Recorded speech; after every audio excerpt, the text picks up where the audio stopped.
Well, this case, Intel's site selection decision in Latin America, was based on my field research in Brazil, Chile, Mexico, and Costa Rica. And of course, it helped a lot that Ted Telford, right, the key person mentioned in the case who was making the ultimate recommendation about where Intel should put this manufacturing plant, of course, Ted Telford was my former student.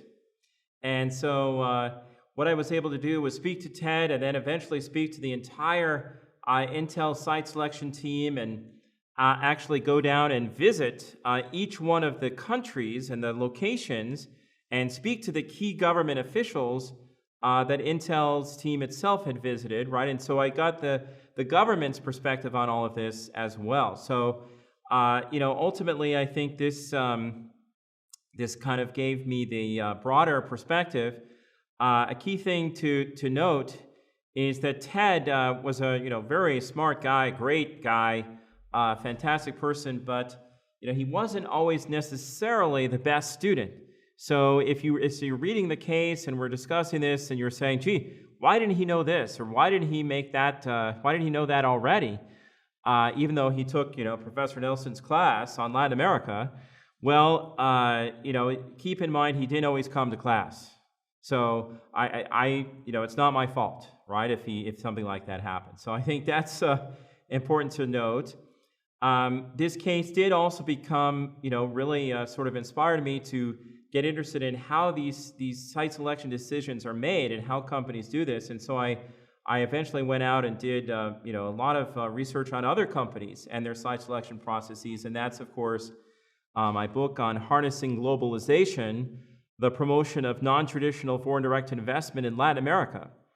And so chapter 1 of that book is Intel, and it sort of gives you the answers, if that's what you want to know, what Intel did and what happened later on, and brings us up to date. But I think what's important here, though, is for us is to think about this, and as we look at some of these discussion questions, why international? Why was Intel interested in putting this big investment outside of the United States? And why specifically in Latin America? I think it's important to remember, what kind of project we're talking about here, what Intel was going to be manufacturing in this plant. And so I think it's important to remember that distinction between an assembly and test plant, right, which is what this was, but it was going to still be a significant investment of over $300 to $500 million, employing thousands of mid-level technicians, as well as a couple of hundred engineers, at minimum. Even that is pretty sophisticated, right? But, of course, the fabrication plants that Intel does are even bigger projects, over $1 billion, and thousands of engineers and very sophisticated sorts of things. But even the assembly and test process for Intel, this kind of plant, there are lots of chemical processes and things. You do need people with some, at least mid-level technicians to evaluate the microprocessors. And of course, that's the product we're talking about. These are microprocessors, right? The brains inside the computer that were going to be manufactured in this plant. And that's a pretty sophisticated project. You need clean rooms, and you need these skilled technicians, as I mentioned. So what's interesting, I think, is to think about why would Intel want to do something like that outside of the United States, and why specifically in Latin America. So, clearly, you see in the case that one of the key factors was of reducing costs. And especially because Intel had a lot of competition from AMD and others that maybe were not investing as much as Intel was in R&D. Intel is putting billions of dollars into R&D, but it's got to find some other way to save money somewhere else, right? So they know that if they put the plant outside of the United States, there's a few ways they can reduce costs. Land may be cheaper. Labor, the biggest factor here in this kind of plant, would certainly be cheaper. Even skilled labor. There are certain locations where you can find cheaper skilled labor outside of the United States. And certainly, that this always uppermost in the Intel site selection team's mind, where they knew that some governments would be very eager to attract this kind of investment. It'd be a very attractive investment in many ways. It'd bring in high-paying jobs, skilled jobs. would help a country diversify its production away from just, bananas and, coffee or something into making microprocessors, right? So it would be an opportunity for a country to move its economy sort of up the value chain and provide opportunities for its people and diversify what it did. So there's a really attractive investment for so many reasons for many countries. So Intel knew that it was likely to get some attractive incentives, some perhaps tax breaks and others. So that's why I think moving outside the United States made this a very important thing for Intel. Now, why specifically Latin America? Well, as mentioned in the case, Intel already had plants at the time that it did this, and it had plants in Europe and in Asia, and so they didn't have at that time any plants in Latin America. So, it makes sense to diversify your production process. You don't want all your eggs in one basket, right? You don't want, what if there's a regional crisis in some part of the world? You want to continue to be able to produce and so on. And so that was, I think, one of the reasons for this, putting the plant in Latin America.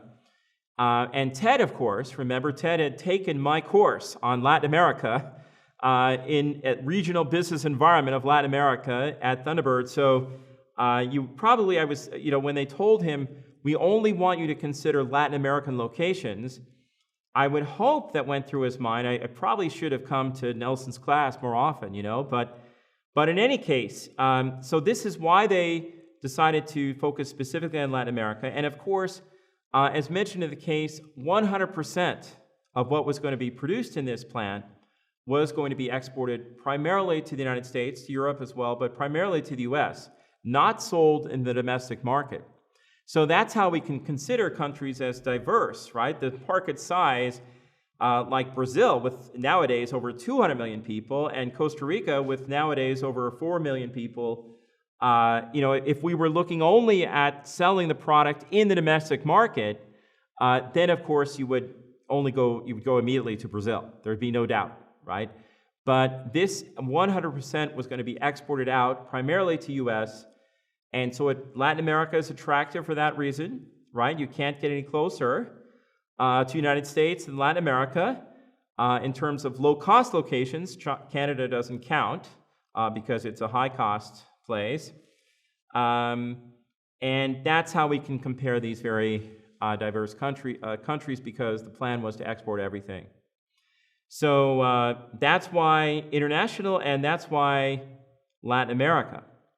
Now, Intel, remember, could not just put this plant just anywhere in Latin America. It had certain requirements for a location, and that's the whole objective of this site selection analysis was, okay, what countries would be suitable within the Latin American region? And this was, again, Ted's at least initial task, right, to come up with, a short list, the short list that could be, come up with at least from the desk research phase before actually traveling to the countries.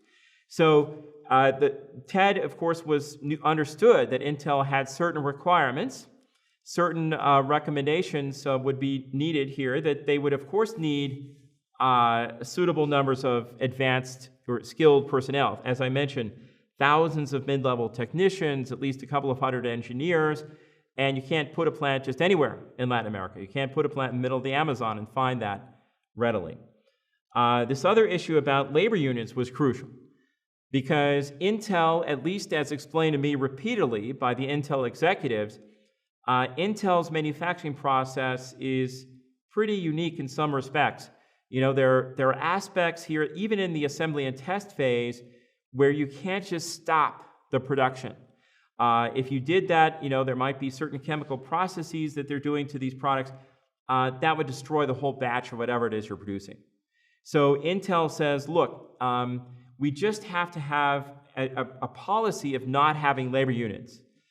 We simply do not have any unions in any of our plants anywhere in the world, and we're not going to start now. So one of the things that was involved in the site selection process was finding a location where the government would not require them to have a labor union. Transportation, infrastructure, and costs, of course, they needed a good airport, right? Obviously good roads and so on to get from the plant to the airport, but the airport was crucial. because they needed to get the product out of the country, and it was a light product. Microprocessors, they're very valuable, but they're light. You can have a lot of them on one, silicon wafer. And so this product, because it was light, was going to be exported by air. And so they needed a place, a location that had plenty of flights in and out of the country on a daily basis. And there's a couple of reasons for that. One is, of course, they're doing the just-in-time manufacturing process, and so it doesn't make sense. It's a very bad, management practice, by the way, to simply stockpile inventory for months at a time. That certainly is not a good practice, and this is a fast-paced, rapidly changing industry where, of course, you would want to get the product quickly to the customer. But on the other hand, something I didn't mention in the case is that, these products, these microprocessors were so valuable that if you put a whole lot of them in one cargo plane, no insurance company would insure you, right? For the cost if that plane went down, the insurance company said, well, you're not covering that. So they had to have a little bit shipped out every day, and that was a crucial aspect in the site selection process, an airport that had plenty of flights like that. And of course, you need available electrical power supply, low cost. They use a lot of electrical power, and reliable. Of course, they're looking for tax breaks, but this is a crucial thing. They also want stable, predictable rules, no special deals. And you might think initially, gee, those two things don't seem to correspond to each other. They seem to conflict with each other. But I think what's crucially important to understand is that, yes, Intel wanted the best tax breaks it could get in any country, but within the rules. And they were really, this was very important to them, no special deals, no any, underhanded tables or wink, wink. The governor of this state or the president of this country, we'll get you in here, we'll give you a special thing that we don't give anyone else, or, we'll break the rules, or we won't even follow our own rules. Intel said, we can't have that. We need a country, a location that has stable, predictable, transparent rules of the game that aren't going to suddenly change on us. And the reason this was so emphasized was, think, if you made a special deal like this, and then the governor that you made that deal with, or the president you made this secret special deal with, didn't get reelected. Think about that. Then you're back at square one, right? Then you're in trouble because the new governor might say, I'm not going to honor that. I didn't know about this. So that's why for Intel, they said, look, we have so many operations all over the world. We simply do not have time to deal with those kinds of changes. We need a place where the rules of the game are going to be relatively stable, predictable, and very transparent. And no special deals just for Intel for this reason. We can't handle this constant, keeping track of what deal we made here and what. So that's why that was such a crucial factor for them.